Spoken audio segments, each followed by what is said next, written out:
Hey, what's up guys, Rev here. So today we're going to be talking about Marvel Rivals and its explosive start since being released about 24 hours ago. You can see the numbers here, they are very impressive with a peak concurrent player count of nearly 450,000 players, and right now, about 24 hours after release, sitting at nearly 400,000 concurrent players. It's off to a very good start, and a lot of people are enjoying this game. However, there's also a lot of people in the gaming industry as well as social media users who are very upset about this game and its success for reasons we're going to get into right now. Beginning with this now deleted tweet from the former Blizzard president, who perhaps is very upset about the current state of Overwatch. It is now projecting with this wild claim that Marvel Rivals is an Overwatch clone that ripped them off. This is the tweet, now deleted like I said, saying, looks like Overwatch Marvel Rivals ships tomorrow, much like the light of the Motirum, a clear copy of HZD out of China. I mean, even the character name Widowmaker in Overwatch versus Black Widow in Marvel Rivals, LOL, NetEase/Tencent, all the same. So this is a, terrible tweet, and it gets hit with this community note that addresses the misinformation being spread, saying this: Natasha Romanoff, aka Black Widow, is a popular Marvel hero who makes her comic debut in 1964, more than 50 years before Overwatch and Widowmaker were created. The poster is spreading misinformation, and that is a very appropriate note because this former Blizzard employee or leader is so narcissistic that they believe a game coming out right now with an IP that existed 50 years before their game is ripping them off. This is absolutely insane. Like I said, this would be deleted after it got noted, of course. And also on top of that, related to some of the claims surrounding this tweet, a lot of people were saying, oh, well, Marvel Rivals is just succeeding because its IP is very beloved and profitable. And of course, that gives you a boost, undoubtedly. But just having a successful IP does not make a game succeed. We've seen examples of this already this year multiple times. We have Suicide Squad Kill the Justice League with a DC IP that flopped. Star Wars Outlaws with a Star Wars IP that also flops. So yes, it does help, but it doesn't guarantee success. But there's another reason people are upset about this game and its success. It has to do with the character designs, particularly the female character designs, which they look pretty good, right? Who would have thought a company would create basically what the majority of gamers want and would ignore what a bunch of screechers on Twitter and Reddit are trying to say about attractive character designs? They look good. A lot of people really like this. It takes balls, unironically, to make attractive female character designs in the year 2024. That is the absolute state of the gaming industry right now, and it's giving people what they want. And a lot of people, thousands of people, are checking out this game just because they enjoy what they're seeing with the character designs. And that's not anything that's abnormal. That's how people have been doing things for decades up until recent years, when a lot of activism has influenced how character designs are made in the industry, particularly in the Western side of the industry. But Reddit is not happy. Oh, color me shocked. A Reddit user is upset about attractive fictional character designs. This person said, thoughts on Marvel Rivals. Not a fan of these designs, to be honest, especially characters like Luna Snow, who are very male-gazy and serious lack of diversity. But the game looks like it could be fun. Thoughts? Okay, so right off the bat, using the phrase male-gazy, opinion instantly discarded. That is one of the most ridiculous claims ever. Also, it's very close-minded if you really do think about it. So it's basically saying only straight men can enjoy attractive female designs, which is obviously pretty close-minded for someone trying to be progressive with this buzzword or buzz phrase that they're using. But also, I want to address the claim they're saying there's a lack of diversity. If you actually look at the lineup of heroes, there's plenty of diversity that naturally happens. And on top of that, when did female characters stop being something considered diverse? They're talking right now about the female character designs, and then they're saying there's no diversity. Like, is it not good enough for people anymore? Is female representation not considered something that's a part of diversity? Well, then again, we're talking about Redditors, so in their minds, diversity only really starts to become a conversation when characters label themselves as non-binary or go by they, them pronouns or some stuff like that. But anyways, we should have known. I mean, just look at the subreddit. socialist gaming that tells you everything you need to know about what's going on with this post. And honestly, the subreddit seems pretty unnecessary. Socialist gaming? Isn't that just Reddit?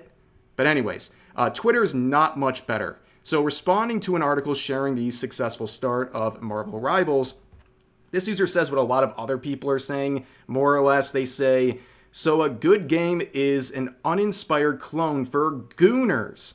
Games used to be awesome without soft poontang. Think about the best games for PS2 and how many have cute anime-catered lollies in them.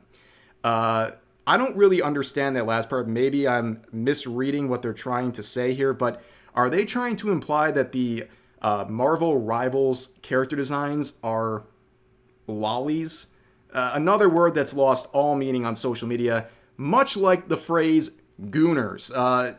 Social media discovering that term was one of the biggest mistakes ever, because liking attractive female character designs, you're a gooner. Having a healthy libido, you're a gooner. And it goes on and on and on. And the irony is, this person's calling you that while claiming that Marvel Rivals is soft poontang.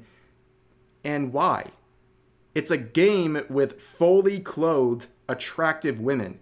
So they see that and immediately think it's pornographic, but you're a gooner for enjoying the game.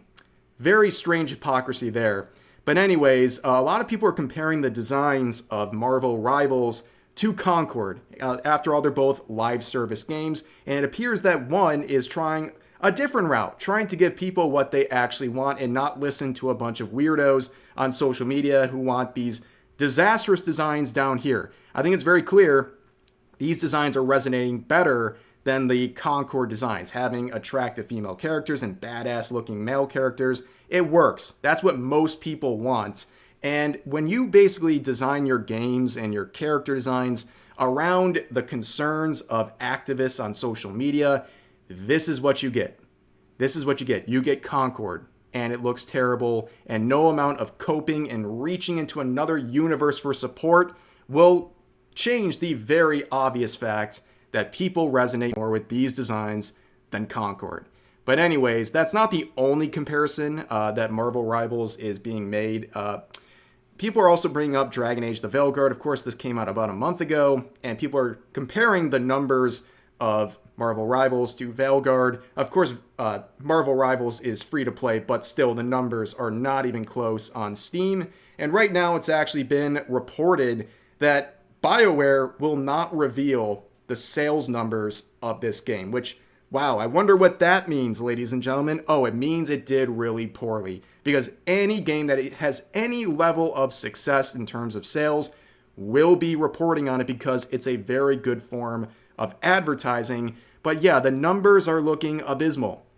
Okay, this is about 1 month after the release of the game, and it's a Saturday afternoon, and this game has barely over 10,000 in-game players as we speak. Every time we check in on this game, every couple of days or week or so, the in-game player amount drops by another 10 or 20,000, and that pattern is continuing here, and people are quite reasonably saying that this game was a massive failure based on these numbers. Now, this is where the controversy really kicks in. So, Daniel Vavra, my apologies if I'm mispronouncing his name, he is the creator of Kingdom Come Deliverance, and he's pointing out in this tweet, comparing the numbers of his game that was made 7 years ago versus Veilguard, and you can see he has more in-game players than Veilguard with his 7-year-old release here.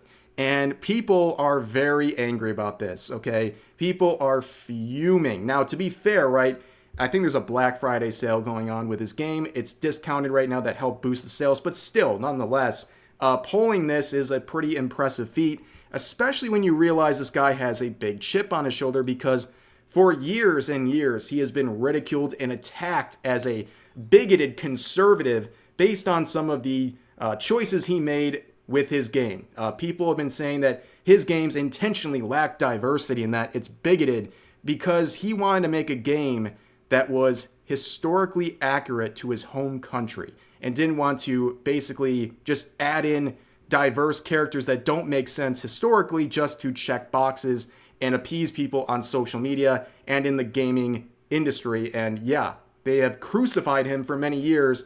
And after doing that, he turns around and succeeds with this game, outpacing Veilguard, which is everything woke in the industry. And now they're acting like they're shocked that he's rubbing it in their face. Of course he's going to. You've been crucifying the guy for years over a bunch of nonsense no sane person actually cares about. And now he's succeeding and he's going to rub it in your face. And I mean, yeah, what did you expect to happen in this scenario?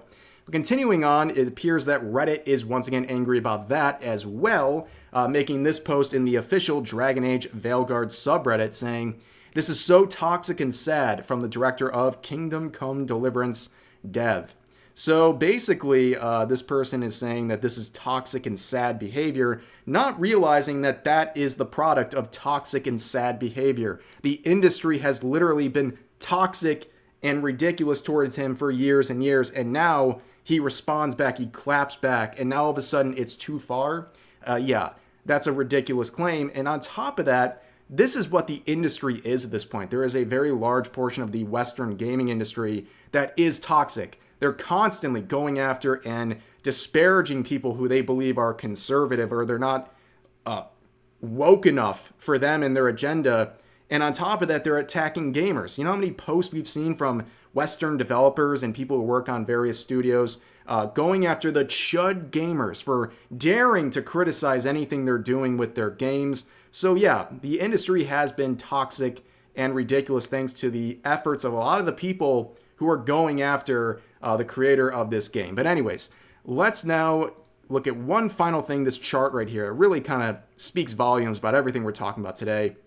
So game DEI versus non-DEI effectiveness. You can see titles from this year, and you can see the absolute brutalization of these games that were labeled as woke, failing extremely hard. And then you look at other games that focus more on having good designs, good stories, and just being fun. And look at the difference in the concurrent player numbers. It's not even close. Getting labeled as woke or DEI is really a death sentence at this point in terms of game sales. And it is finally, maybe, hopefully at some point going to come get a little more clear to these developers and these studios that this sort of nonsense isn't going to fly.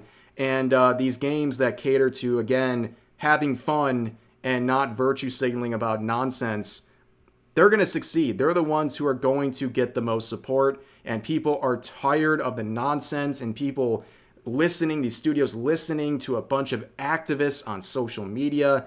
Give players what they want. Marvel Rivals is just another example of keeping it real simple and just giving people something that looks good and has a good IP, and that's it. No nonsense. They don't have people from their team attacking people on social media or attacking other developers.